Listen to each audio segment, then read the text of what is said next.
देखिए देखते हैं कि प्रतिशत क्या है।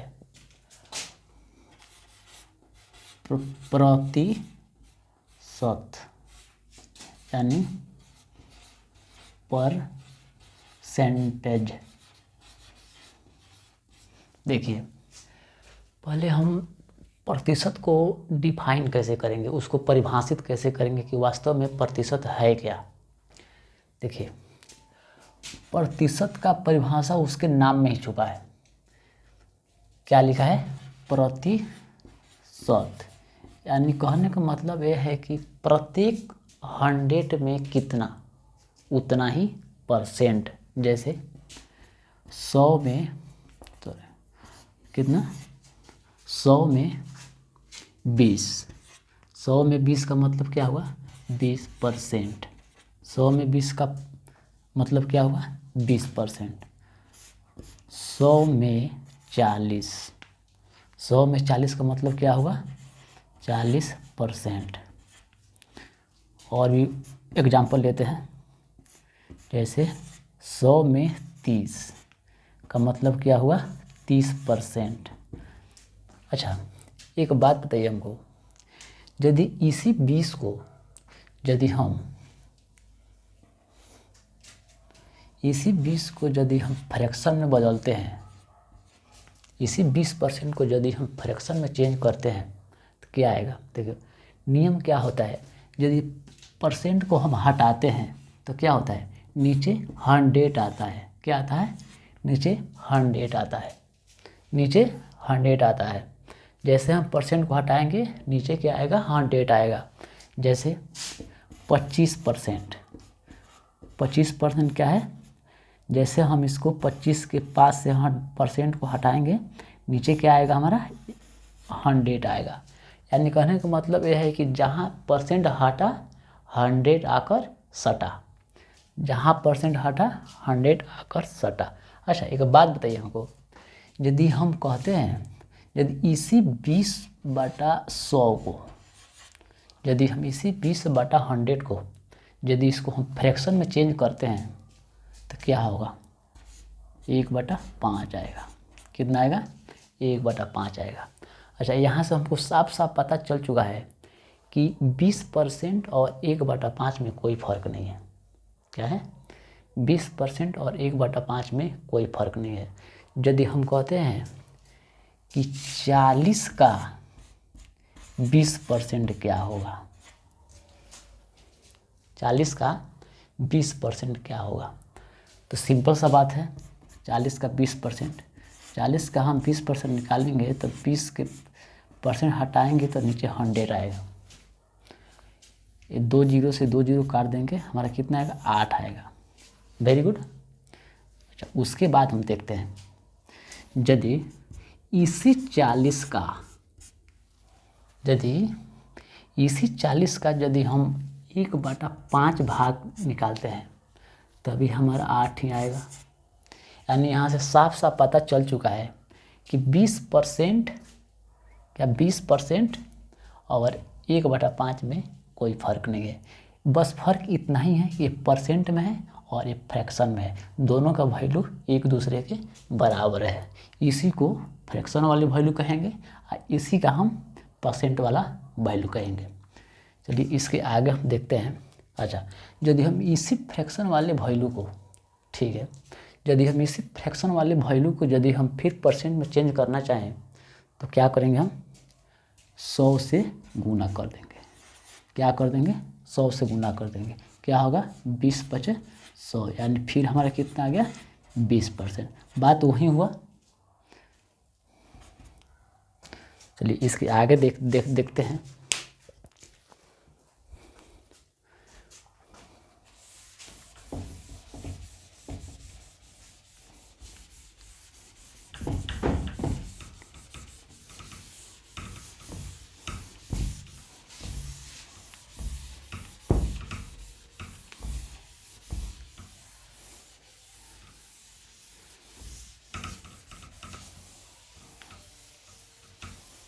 देखिए कुछ बातें हम याद करेंगे, परसेंट वाली वैल्यू और उसी का फ्रैक्शन वाला वैल्यू। जैसे 1/2, 1/2 कितना होता है 50%, कितना होता है 1/2 50%। 1/3 कितना होता है 33 सही 1/3%। 1/4 कितना होता है 25%, कितना होता है 1/4 कितना होता है 25%। 1/5 किसके बराबर होगा 20% के। यही बताए हैं, पहले उदाहरण यही बताए हैं, उसके आगे देखते हैं। 1/6 कितना होगा 16 सही 2/3%। उसके बाद देखते हैं 1/7, 1/7 किसके बराबर होगा 14 सही 2/7%। किसके बराबर होगा 1/7 किसके बराबर होगा 14 सही 2/7%। उसके बाद देखते हैं 1/8, 1/8 किसके बराबर होगा 12.5%, 12.5%।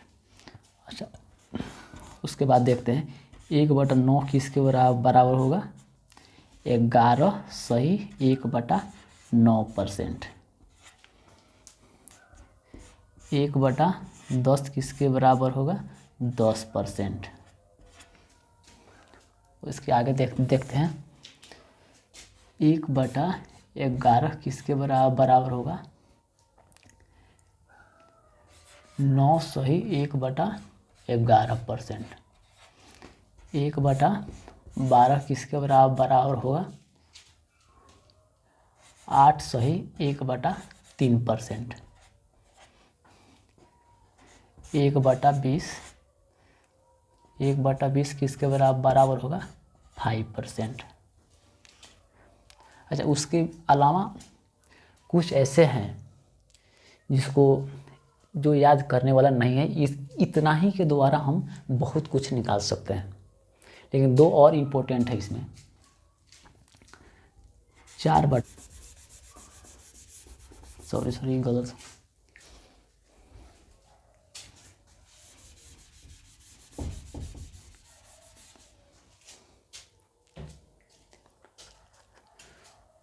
उसके बाद क्या होता है 3/8, 3/8 कितना होता है 3.5।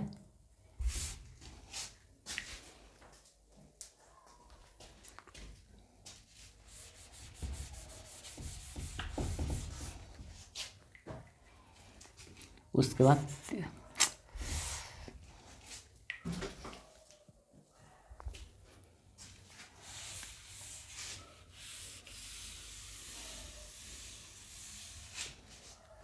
चलिए देखते हैं इसके आगे कितना होता है 30।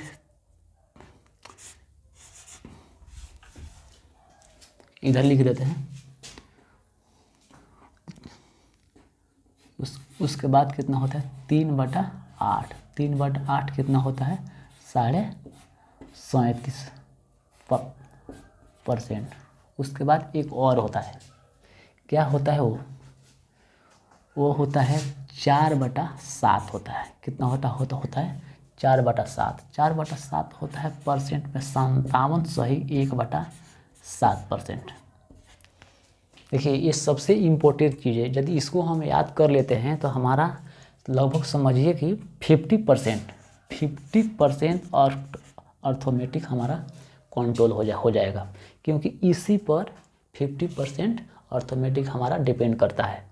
जैसे सबसे महत्वपूर्ण चैप्टर होता है profit and loss. Profit and loss में हम इसी परसेंट पर खेलते हैं। उसके अलावा हमारा हुआ रेशियो वाला जो चैप्टर है इसी पर चलता है, परसेंट पर है। अच्छा, एक बात बताइए हमको, मान लेते हैं, एक बात समझने वाली है। देखिए, यहाँ पर दिया है, इसको मिटा देते हैं।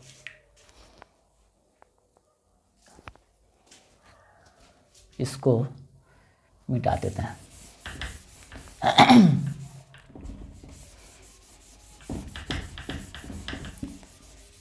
इस फ्रैक्शन में एक बहुत बड़ी बात छुपी हुई है जिसको मैं आज समझाने वाला हूँ। देखिए, जैसे मान लेते हैं कि हम तो लिख तो दिए कि 1/2 कितना होता है, सॉरी इसको छोड़ देते हैं, इसको लेते हैं 1/3। 1/3 किसके बराबर होता है? 33 सही 1/3%। अच्छा एक बात बताइए, किसी भी फ्रैक्शन का जो नीचे वाला वैल्यू होता है, आज जान लीजिए, यदि नहीं जानते हो तो आज जान लीजिए, किसी भी फ्रैक्शन का जो नीचे वाला जो वैल्यू होता है वही क्या होता है? ओरिजिनल वैल्यू होता है। क्या क्या क्या क्या होता है? वही ओरिजिनल नंबर होता है। जैसे हम कहते हैं कि इस 3 का 33 सही 1/3%। इस 3 का 33 सही 1/3% कितना होगा? किसके बराबर होगा? 1 के बराबर होगा। यानी कि नीचे वाला का 33 सही 1/3% किसके बराबर होगा? 1 के बराबर होगा। जब उसके बाद देखते हैं 1/4। 1/4 में नीचे वाला हमारा क्या हुआ? ओरिजिनल वैल्यू होगा। अच्छा एक बात बताइए, यदि हम इसको मिटाते हैं,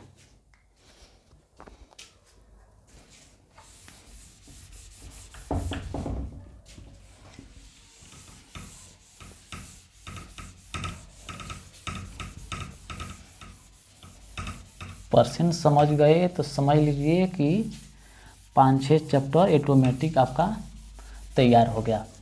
और जो कॉन्सेप्ट यहाँ मिल जाएगा वो कॉन्सेप्ट कहीं नहीं मिलेगा पूरे यूट्यूब पर। मार्केट में आज बहुत सारे टीचर पढ़ा रहे हैं, 2, 4, 5 क्वेश्चन ला रहे हैं और पढ़ा दे रहे हैं और उससे कुछ होने जाने वाला नहीं है। आज देख रहे हैं कि बहुत सारे बच्चे तैयार करते पढ़ाई लिखाई छोड़कर घर चले जाते हैं और उनको सही कॉन्सेप्ट नहीं मिलता है और न उनकी जॉब होती है। देखिए एक और उदाहरण लेते हैं। 1/12 कितना होता है? 8 सही 1/3%। क्या होता है? 8 सही 1/3%। अच्छा यहाँ से हम इसका मतलब क्या हुआ कि हमारा नीचे वाला जो ए वैल्यू है इसी को हम क्या कहेंगे? Original value. अच्छा हम परसेंटेज किसका निकालते हैं? ओरिजिनल वैल्यू का निकालते हैं। लेकिन ओरिजिनल वैल्यू का जो हम परसेंटेज निकालेंगे तो हमेशा नीचे वाला का परसेंट इतना परसेंट ऊपर वाला होगा हमेशा, किसी भी कंडीशन में। यानी कि 12 का 8 सही 1/3% हमारा कितना होगा? 1 होगा। जैसे इसके आगे हम देखते हैं, मान लेते हैं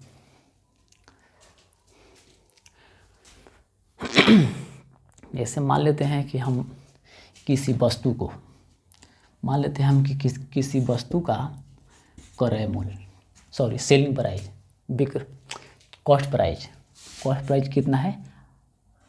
8 रुपया है। कितना है? सॉरी इसको दूसरे प्रोसेस से देखते हैं।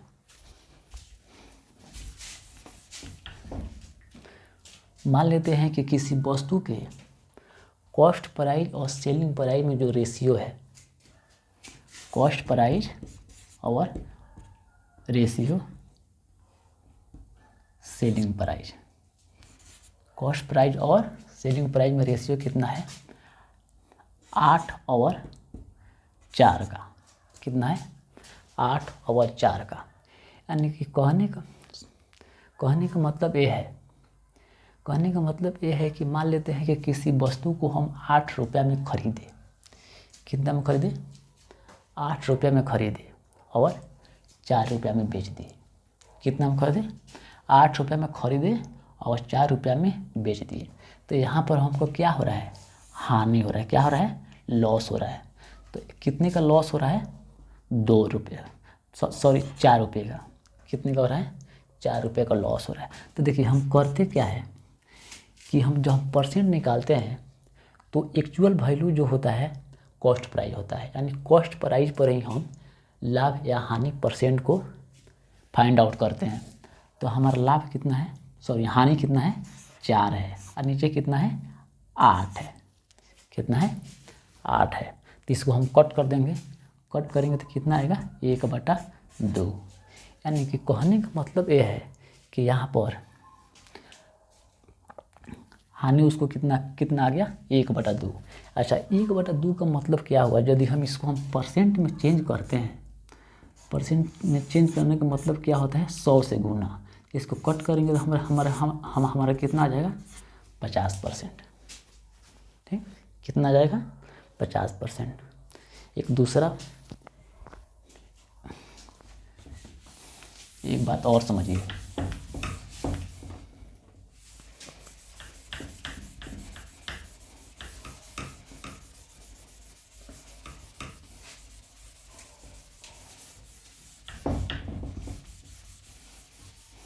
ये चैप्टर बहुत अच्छे से समझ लिए तो समझ जाइए कि आपका मैथ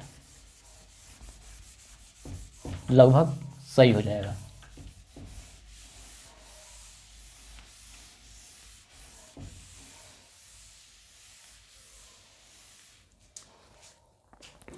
इसके बाद हम देखते हैं कि मान लेते हैं कि किसी वस्तु, सॉरी ऐसे शॉर्टकट में लिख देते हैं। मान लेते हैं कि किसी वस्तु का कॉस्ट प्राइस कितना है? किसी वस्तु का कॉस्ट प्राइस कितना है? क्रय मूल्य कितना है?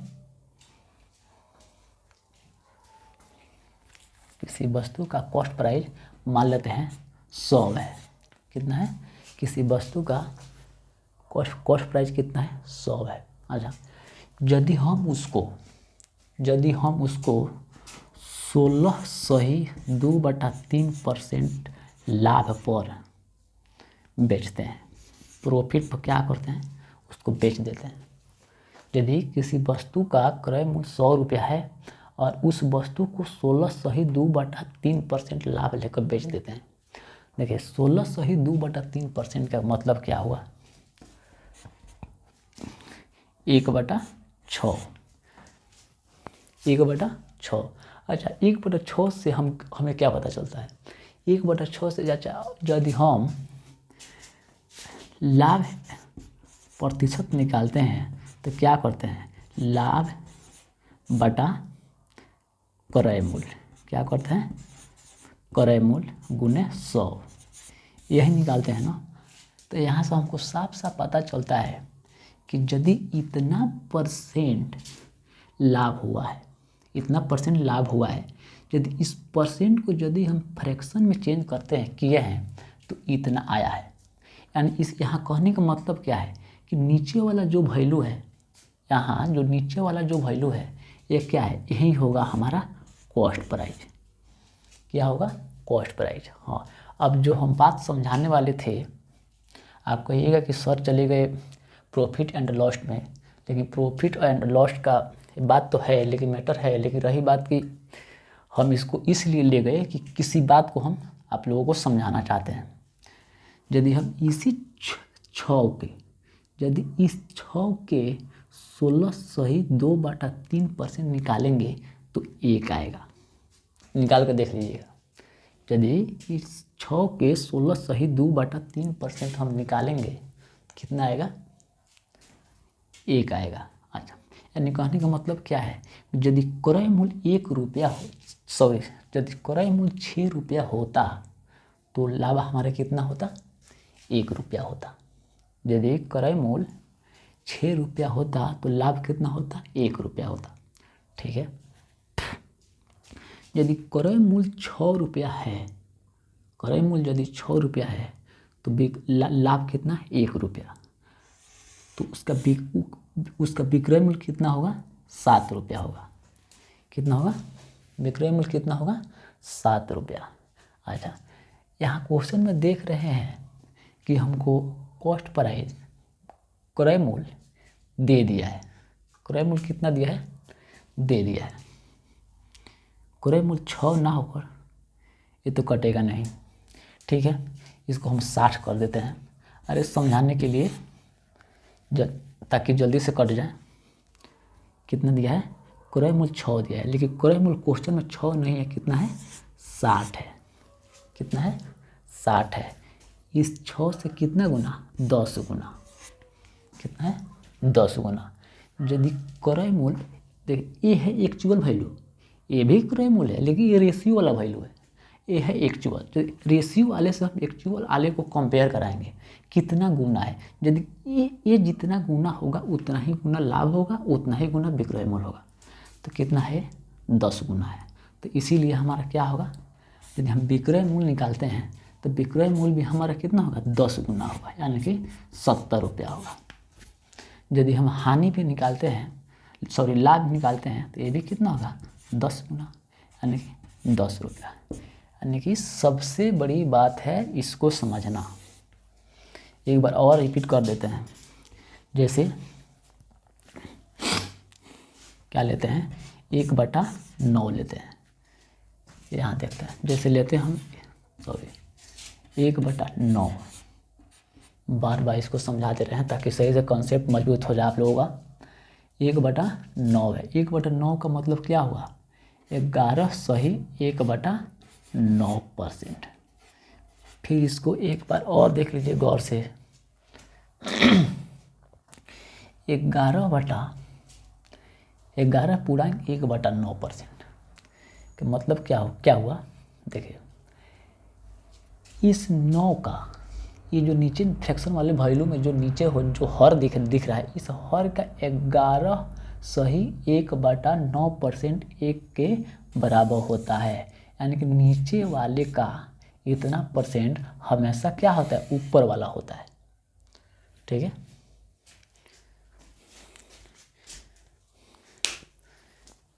इतना हम बता दिए, इसके आगे देखते हैं।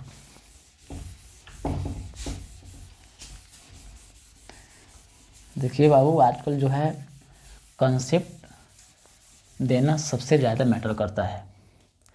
आजकल जो है पढ़ाई की भीड़ में कम सीट आ रहा है, ज़्यादा फॉर्म भरा रहा है, जिसके वजह से इतने भीड़ में सब किसी से अलग हट कर तैयारी नहीं करोगे तब तक जो है आपका तैयारी सही से नहीं हो पाएगा। देखो तैयारी ऐसे करो, एकदम कॉन्सेप्चुअल, कंसेप्ट मजबूत करो, ताकि एग्ज़ाम में टाइम कम रहता है, क्वेश्चन ज़्यादा रहता है और बच्चे परेशानी में फंस जाते हैं। देखिए एक और कॉन्सेप्ट बताते हैं हम। मान लेते हैं कि यदि 1/9 दिया है, क्या दिया है? 1/9 दिया है।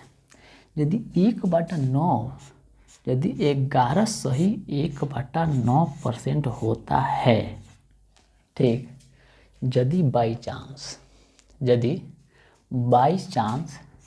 1/9 9 देकर 3/9 हमारा आ जाए, 1/9 9 देकर यदि कहीं 3/9 आ जाए तो हम क्या करेंगे? देखिए सबसे पहले हम करेंगे क्या, जो 3/9 दिया है इसमें से हम फटाक दे 1/9 निकाल लेंगे। क्या करेंगे? 1/9 हम निकाल लेंगे, यानी कि 3 को हम अलग कर लेंगे और 1/9 को अलग कर लेंगे। क्या कर लेंगे? 3 को अलग कर लेंगे और 1/9 को अलग कर लेंगे। बात तो वही है। मान लो यहाँ पर 3 से गुना कर देंगे, 3 से 1 में गुना करेंगे तो फिर 3 ऊपर चला जाएगा, फिर 3/9 हो जाएगा। तो इतना का वैल्यू कितना होता है? 3 इतने का वैल्यू कितना होता है? 11 सही 1/9%। 11 सही 1/9% होता है। अच्छा अब देखिए क्या होता है, इसमें और इसमें गुना कर देंगे हम। देखिए फ्रैक्शन वाले वैल्यू में यदि कोई भिन्न यदि पूर्णांक में हो और उसमें यदि गुना करना है किसी अंक से, तो हम क्या करते हैं? 2 जगह गुना करते हैं। एक तो इसमें गुना करेंगे पूर्णांक वाले वैल्यू में, उसके बाद क्या होता है अंश वाले वैल्यू में एक बार गुना करते हैं। तो चलते हैं गुना करते हैं। 11 3 से 11 में गुना करेंगे तो 11 तिया 33, कितना हो गया 11 तिया 33। अच्छा उसके बाद इसी 3 को यदि हम इसी 3 से 1 में गुना करते हैं फिर तो कितना आ गया 3/9 आ गया। कितना आ गया 33 सही 3/9। क्या यही आंसर हो गया? नहीं, बिल्कुल नहीं, क्योंकि हमारा आंसर क्या होता है जो सबसे छोटी इकाई होती है फ्रैक्शन का वही हमारा होता है आंसर। लेकिन यहाँ पर देखते हैं क्या दिया है 3/9 दिया है। तो जब तक इसको हम काट कर सबसे स्मॉलेस्ट नहीं करेंगे, छोटा नहीं बनाएंगे, तब तक वो हमारा आंसर नहीं होगा। तो तब हम इसको क्या करेंगे 33 सही काट देंगे इसको 3 से 1 पर 3 से 3 पर, यानी कि 1/,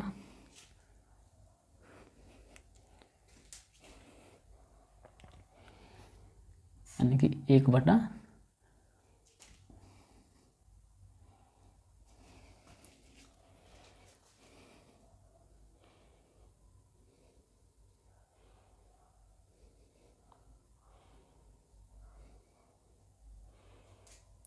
सॉरी इतना ही हम रख दिए इसको, नहीं 3 नहीं रखना चाहिए यहाँ पर, ये हमको ध्यान नहीं आया। 30 को 3 से यदि हम काटेंगे तो 1/3 आ जाएगा। कितना आ जाएगा 1/3 आ जाएगा। अच्छा चलो फिर एक दूसरा उदाहरण एग्जाम्पल लेते हैं। फिर कितना आ जाएगा 1/3। चलो ठीक है, बात वही है। यदि हम 3/9 को यदि हम काटते हैं तो 1/3 आएगा। तो 1/3 का वैल्यू यही होता है। उसके बाद देखते हैं, पहले हम ध्यान ही नहीं दिए।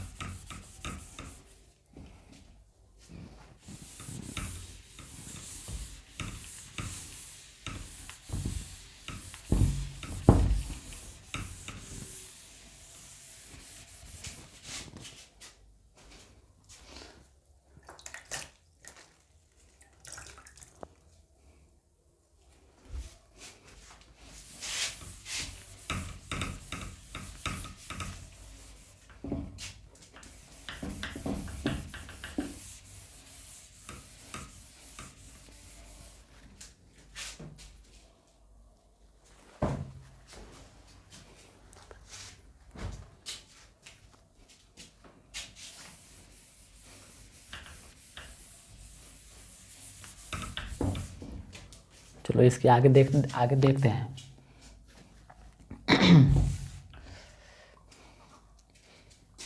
1/8। चलो इसके आगे का कॉन्सेप्ट देखते हैं। यदि मान लेते हैं कि यदि 1/8 दिया है, क्या दिया है 1/8 का मतलब कितना होता है 12.5%। पहले हम इसको बता चुके हैं, ठीक है।